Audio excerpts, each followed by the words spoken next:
Classes are set to start at the state's largest school district, but are ACs ready for students in the classroom? Raheli Mottes, Fox 31. I talked to the president of the Paraprofessionals and Food Workers Union.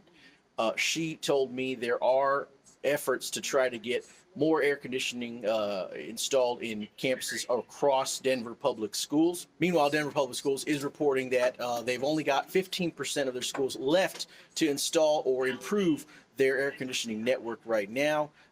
The president of the union says this is a good improvement, but still wants to lobby to get these schools covered as classes are set to start here in the dog days of summer.